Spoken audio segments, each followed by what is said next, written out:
No segundo grupo de heranças ligadas aos cromossomos, então agora nós temos as heranças alossômicas ou heranças sexuais ou ligadas aos cromossomos sexuais ou gaméticos, basicamente chamando X e Y, para simplificar mais. Nesse caso, então, as heranças alossômicas podem eventualmente não estar ligadas no cromossomo X e estar ligadas no cromossomo Y. Significa que para os animais que adotam o sistema XY, como é o caso, por exemplo, de todos os mamíferos, é só o Y que carrega aquela determinada característica. Sendo assim, os machos, que são XY, podem ter, as fêmeas não podem. A herança do Y, melhor dizendo, ela na verdade, que é só para os indivíduos que têm XY, chamada também de herança holândrica. Essa herança também pode ser chamada de herança restrita ao sexo, uma vez que apenas o sexo masculino tem, ou seja, está restrito aos indivíduos do sexo masculino. Sendo assim, nesse caso, essa herança sempre vai ser dentro da mesma linhagem paterna, sempre dentro dos mesmos homens. Tipo, eu recebi do meu pai, que vou passar então para o meu filho, que vai passar para o meu neto. Todos homens, sempre assim, porque eu, como tenho X e Y, e na hora de reproduzir eu só posso, para poder ter um filho do sexo masculino, mandar o Y, então nesse caso eu vou passar o meu Y. Se ele tiver defeituoso ou não, vai do jeito que está. Justamente por isso, meu avô passa para o pai passa para mim, também para o meu filho e assim por diante. Então um exemplinho simples que nós temos se chama hipertricose auricular, que significa superpelos na orelha, são pelinhos crescidos em excesso de dentro da orelha, assim, no pavilhão auditivo. Então um exemplo simples que nós temos aqui.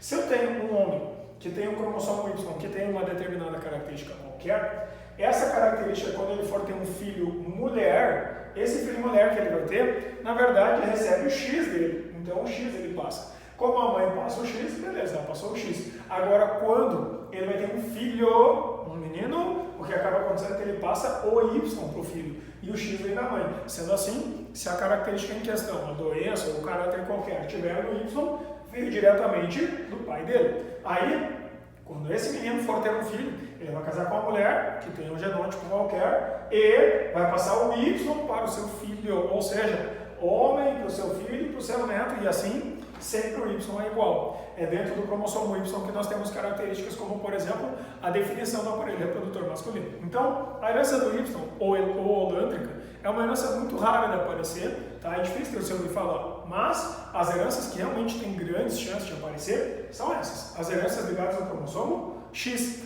também chamadas genericamente de heranças ligadas ao sexo, ou heranças do cromossomo X lá do par sexual. Lembra, então, não estamos falando agora de cromossomos autossômicos, e sim alossômicos, ou seja, é os do sexo. Significa que aparece muito mais em homens, muito mais em mulheres, então agora um dos dois sexos, por algum motivo, tem algum tipo de motivo a mais para aparecer aquela determinada herança. Por exemplo, se a gente comparar os cromossomos X e Y, aqui eu fiz bem grandão assim, o X é um cromossomo do tipo submetacêntrico, que ele vai ter um pedaço que só tem no X. E o Y é um cromossomo que aqui eu fiz muito grande, ele é menorzinho, que é chamado acrocêntrico, né? Aqueles que tem só um pedacinho para cima, que ele tem um pedaço que só ele tem. Aí o que acaba acontecendo? Vocês, mulheres, nunca vão ter esse pedacinho aqui. Isso aqui então só aparece nos homens. É aqui que estão as heranças ligadas no cromossomo Y.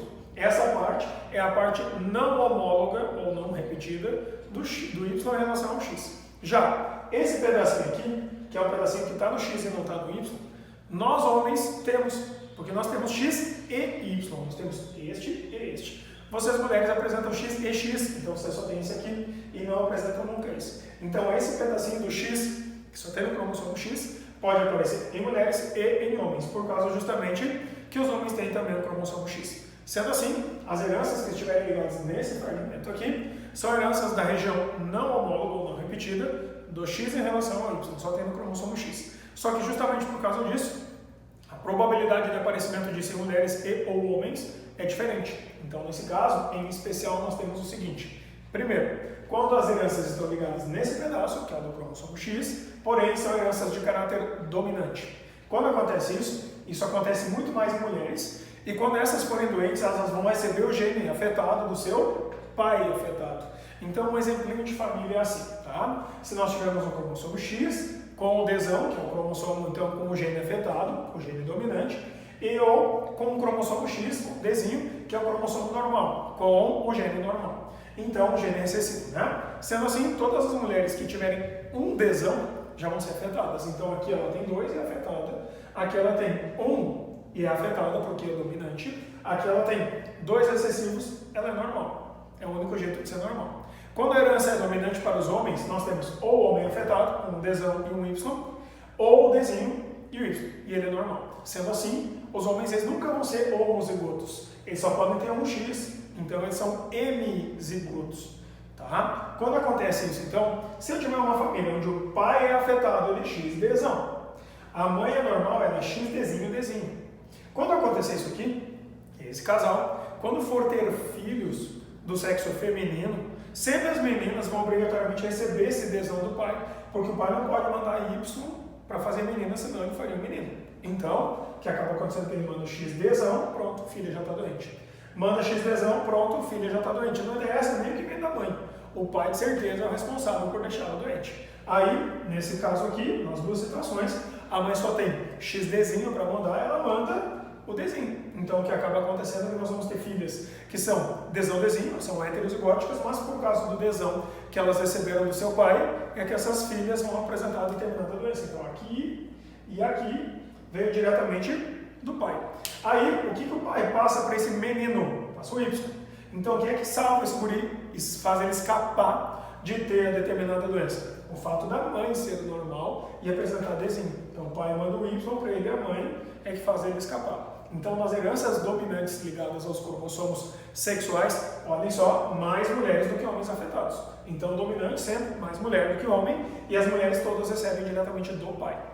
Segundo lugar, quando a gente tem heranças que estão ligadas aos genes recessivos do cromossomo X. Quando acontece isso aqui, então nós vamos ter o seguinte, sempre vai ter mais em homens do que em mulheres. E esses homens sempre vão receber este cromossomo afetado da sua mãe.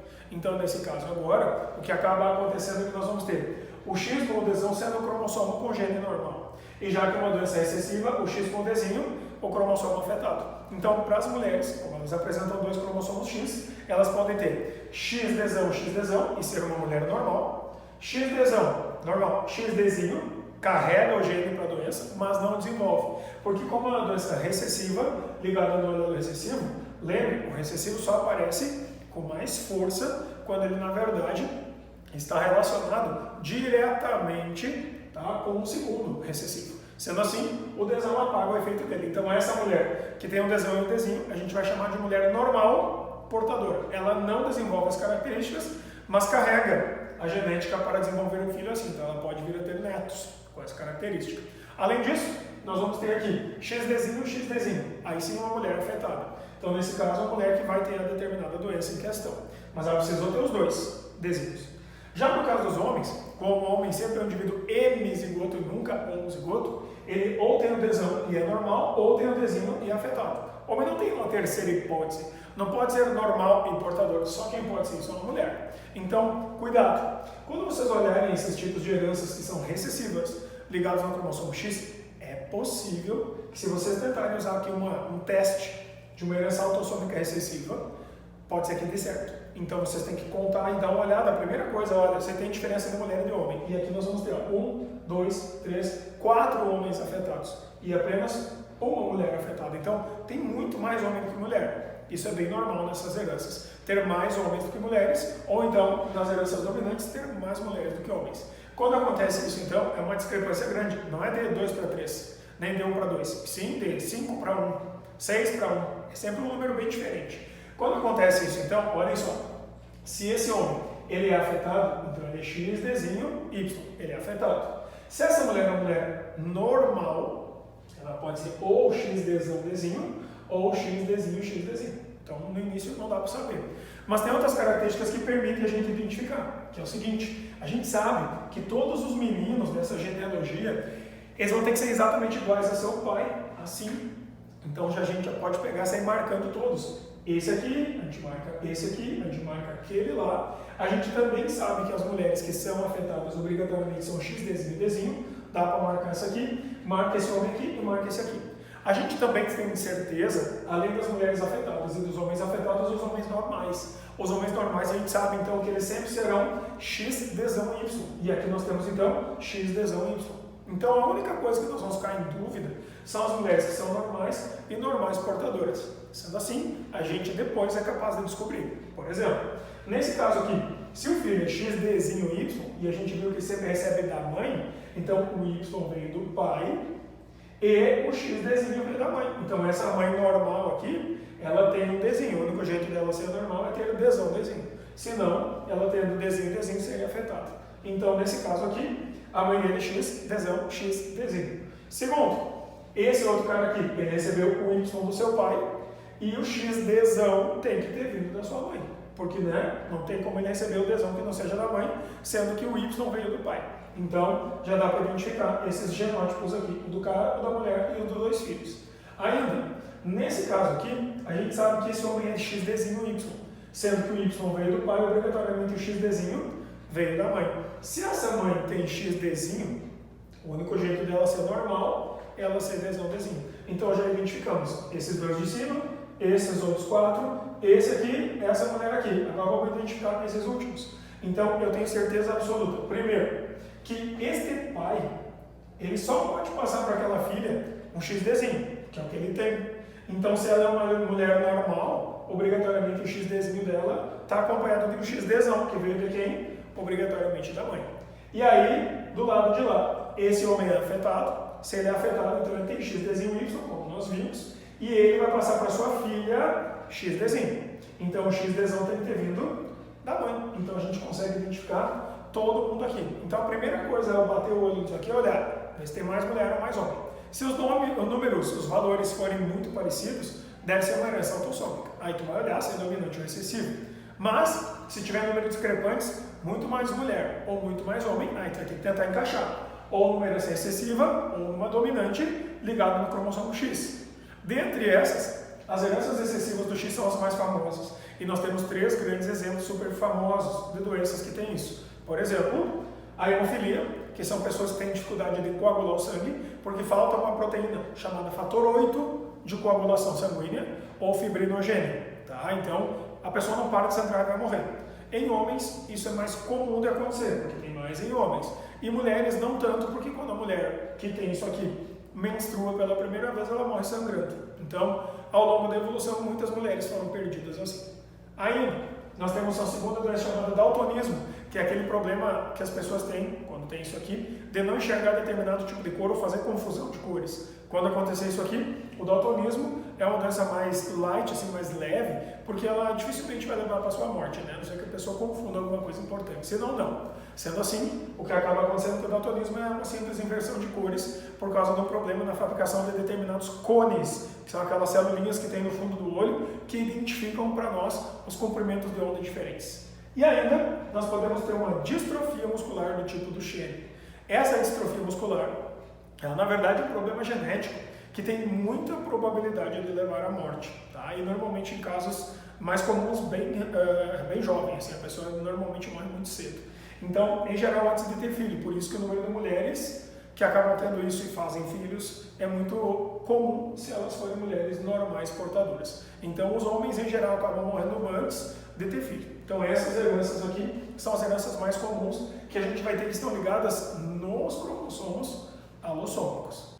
Mas cuidado, porque na verdade existem ainda outras heranças que parecem que podem estar ligadas com os cromossomos X e Y, podem ter a ver diretamente com isso, mas na verdade não é bem assim. Pelo seguinte, primeiro, nós temos uma herança chamada de herança influenciada pelo sexo, ou parcialmente ligada ao sexo. Quando acontece isso, significa que nós teremos uma herança que vai estar ligada assim, ó, como se fosse aqui o cromossomo X, o cromossomo Y. Então nós temos aquela região aqui, que é uma região que é homóloga, que ela na verdade é compatível entre o X e o Y. Então, por exemplo, se eu tiver um alelo azão aqui, eu posso ter um alelo azinho aqui. Então o X e o Y podem ter. Então não fazem parte daqueles pedaços que são só do X ou só do Y. Justamente por causa disso, a gente diz que ela é mais ou menos ligada ao sexo. Na prática, o que acaba acontecendo é o seguinte: esse tipo de herança, esse tipo de situação vai fazer com que para um dos dois sexos, aquilo funcione como uma herança dominante. E para o outro sexo vai funcionar como uma herança recessiva. O grande exemplo que nós temos disso chama-se calvície, que é problema de crescimento de cabelo, né? Também chamado de alopécia, que é a perda de cabelo. Quando acontece isso, ela não está necessariamente ligada no cromossomo X ou especificamente no Y. Às vezes ela pode ser potencializada pela testosterona, pelo estrogênio, e isso pode fazer toda a diferença. Então, quando a gente tem isso, por exemplo, na calvície, o gene C1 é o gene que funciona para a calvície. E o gene C2 é o que determina a não calvície ou o crescimento de cabelo normal. Só que nesse caso, para homens e para mulheres, isso funciona de maneira distinta, porque o gene C1 para as mulheres funciona como uma característica recessiva e para os homens o gene C1 funciona como dominante. O gene C2 para as mulheres funciona como dominante e para os homens funciona como recessivo. O que vai fazer com que o número de homens calvos que a gente tem na população seja absurdamente maior que o número de mulheres calvas. E ainda assim, nas mulheres, por causa da diferença hormonal, esse tipo de característica quase não aparece. E nos homens é muito evidente quando o homem tem um alelo para a calvície. Por exemplo, com os seguintes genótipos: C1, C1, C1, C2 e C2, C2. Com esses genótipos, uma mulher que vai ter o C1 como sendo um alelo funcionando como recessivo, nesse caso ela é uma mulher calva. Ela tem problema de crescimento de cabelo, dá para ver inclusive o couro cabeludo, mas tem cabelo em toda a cabeça. Uma mulher que tem C1, C2, ela já não é mais calva. É quase como se fosse uma herança recessiva mesmo. E uma mulher C2, C2 também não é calva.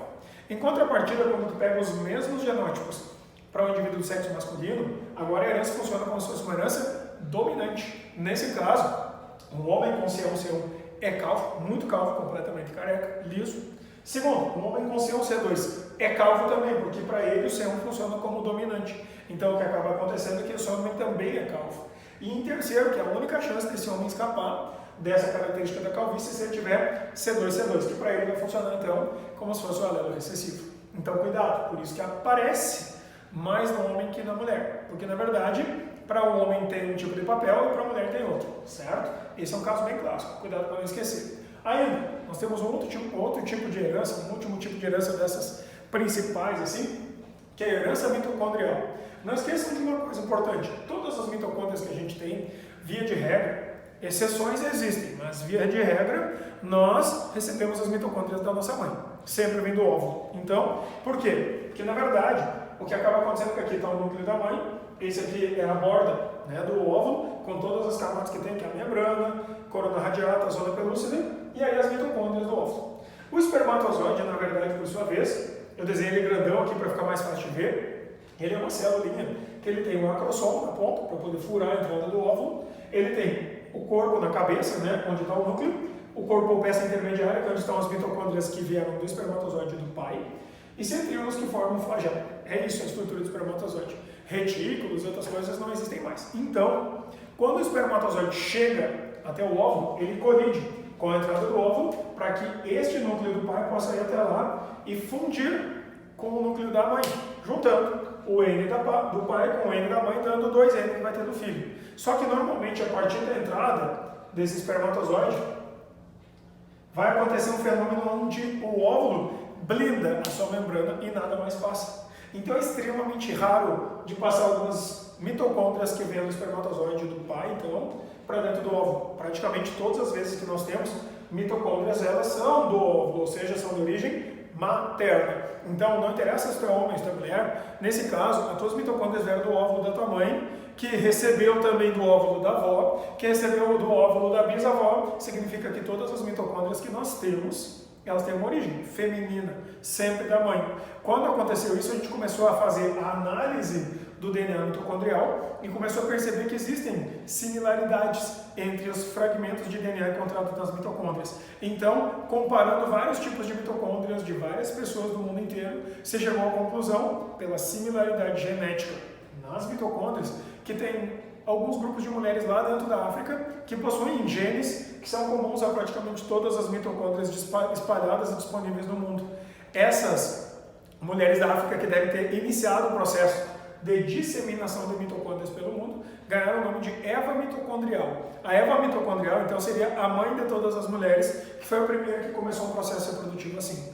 Dessa forma, nós sabemos que se a gente precisar, por exemplo, fazer um exame de DNA para identificar alguma característica dos nossos pais, avós e tal, se for usado o DNA mitocondrial, tem várias mitocôndrias dentro do óvulo, a gente pode achar toda a linhagem feminina materna. Então vem tudo do lado da mãe. A mãe do pai não passa nada pra gente. Então, lógico, Tem exceções onde o pai pode acabar jogando a mitocôndria lá para dentro, mas isso é uma coisa bem pouco provável. O normal é que a herança mitocondrial seja sempre vinda pelo lado feminino da mãe.